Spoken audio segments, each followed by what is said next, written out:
High, আমি Minerva. Teaching made easy ক্লাসে আজকে আমার আলোচনার বিষয় হলো ক্লাসিফিকেশন অফ প্রোনাউন।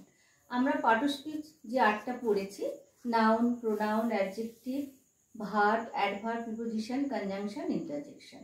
এদের মধ্যে প্রোনাউন হচ্ছে একটি ইম্পর্টেন্ট পার্ট অফ স্পিচ। তা প্রোনাউনটা আমি আজকে আলোচনা করছি। প্রোনাউন বলতে আমরা কি বুঝি? প্রথমে প্রোনাউন বলতে বুঝি যে ওয়ার্ডটা নাউনের পরিবর্তে ব্যবহৃত হয়। আচ্ছা, এবার দেখে নিই কি কি ভাগে ভাগ করা হয়েছে। ফার্স্টে রয়েছে পার্সোনাল প্রোনাউন। পার্সোনাল প্রোনাউনে কি কি আছে? I, we, you, he.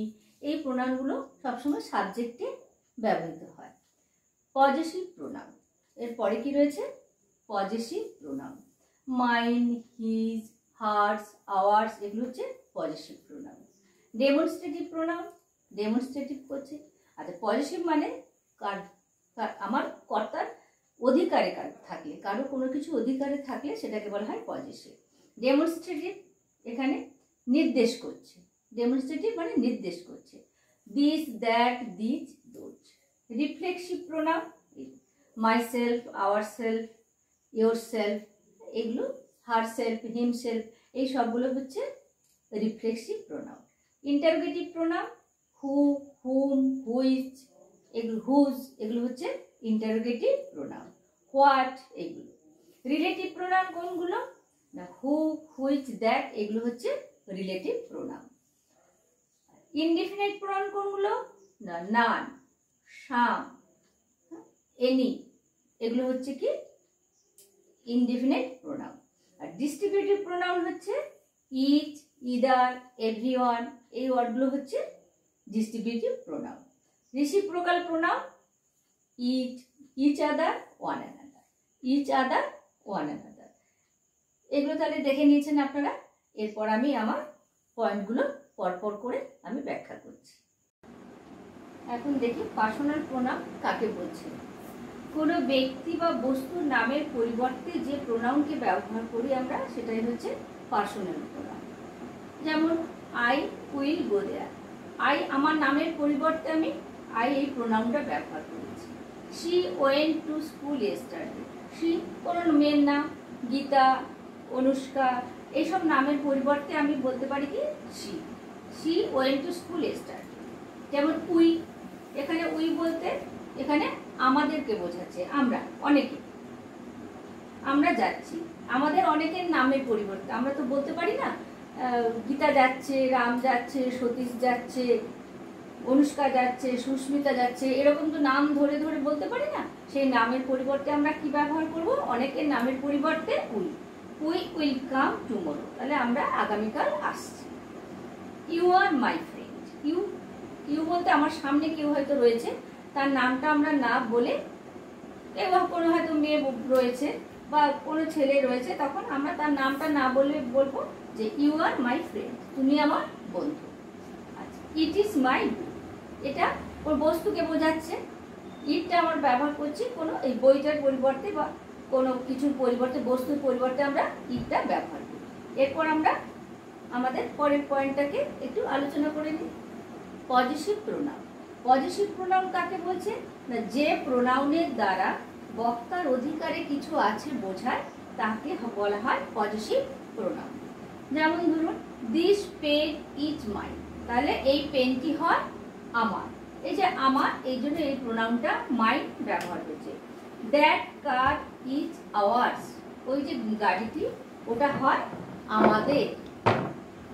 This books are yours, তাহলে দোজ বুকস আর ইয়ার্স, ওই বইগুলি হয় তোমাদের। This pens are hers, this pen are hers, তাহলে এই পেনগুলি হয় তাহার। The house is theirs, the house is theirs, এই বাড়িটি হয় তাদের।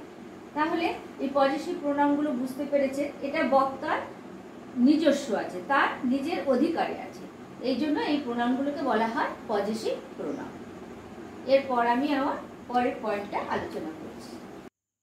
চলুন ডেমনস্ট্রেটিভ প্রোনাউন কাকে বলছে দেখি। যে প্রোনাউন দ্বারা কোনো কিছুকে নির্দেশ করা বোঝায়, এই প্রোনাউনটি দ্বারা আমরা কি বুঝবো, কোনো কিছুকে নির্দেশ করা বোঝাচ্ছে। যেমন ধরুন, আর এই প্রোনাউনগুলো দেখুন আমরা প্রত্যেকটা সেন্টেন্সে, ইংলিশ সেন্টেন্সে আমরা কি বুঝি, আগে সাবজেক্ট তারপরে ভার্ব, আগে সাবজেক্ট তারপরে ভার্ব। এখানে দেখুন যেমন প্রোনাউনে, প্রোনাউন কি নাউনের পরিবর্তে বসছে, তাহলে এগুলো সাবজেক্ট হয়, অবজেক্ট হয়, কমপ্লিমেন্ট হয়, প্রিপোজিশনের অবজেক্ট হয়, এভাবে হয়।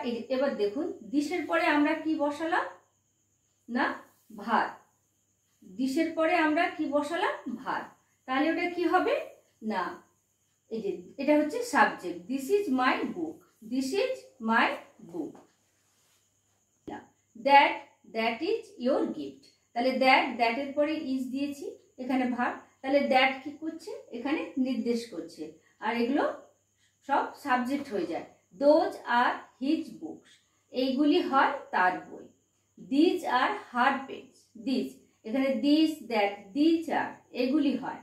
যেহেতু আমরা প্রোনাউন জানি যে এ করবে, নির্দেশ করছে, ডেমনস্ট্রেটিভ প্রোনাউন নির্দেশ করছে, এবং এগুলো সাবজেক্ট হিসেবে বসেছে। দিস ইজ, দ্যাট ইজ, হ্যাঁ, দোজ আর, দিজ আর, এগুলো হচ্ছে ডেমনস্ট্রেটিভ প্রোনাউনের উদাহরণ। এরপর দেখি পরের পয়েন্টটা, চলুন দেখি রিফ্লেক্সিভ প্রোনাউন কাকে বলছে। রিফ্লেক্সিভ প্রোনাউন, যে প্রোনাউন দ্বারা নিজেকে উদ্দেশ্য করে কিছু বলা হয় তাকে বলা হয় রিফ্লেক্সিভ প্রোনাউন। রিফ্লেক্স হচ্ছে মানে কর্তা নিজে বলছে, আবার স্বয়ং নিজেকে আবার সেই কথাগুলো বলছে। যেমন আই কুকড মাইসেলফ, আমি রান্না করেছিলাম নিজে, আমি আবার আমাকে মানে আমি নিজেই আমি রান্না করেছিলাম স্বয়ং, তাহলে এটাই হচ্ছে এই রিফ্লেক্সিভ প্রোনাউনের এটা উদাহরণ। ইউ হার্ট ইয়োরসেলফ, তুমি তোমাকে তোমাকে নিজেকে তুমি আঘাত করেছিলে। উই প্লেড আওয়ারসেলফ, আমরা নিজেদের মধ্যে খেলা করছিলাম, আমরা নিজেরা খেলা করছিলাম। He killed himself, he killed himself, সে নিজেকে হত্যা করেছিল। তাহলে রিফ্লেক্সিভ প্রোনাউনের এগুলো বুঝতে পেরেছে। আজকে আমি আমার সমস্তগুলো আলোচনা করলাম না, পরের পার্টে আলোচনা করছি। আচ্ছা, আর এই পর্যন্ত যা দেখালাম যদি ভালো লাগে আপনারা নিশ্চয়ই এটাকে লাইক করবেন, শেয়ার করবেন আর সাবস্ক্রাইব করবেন।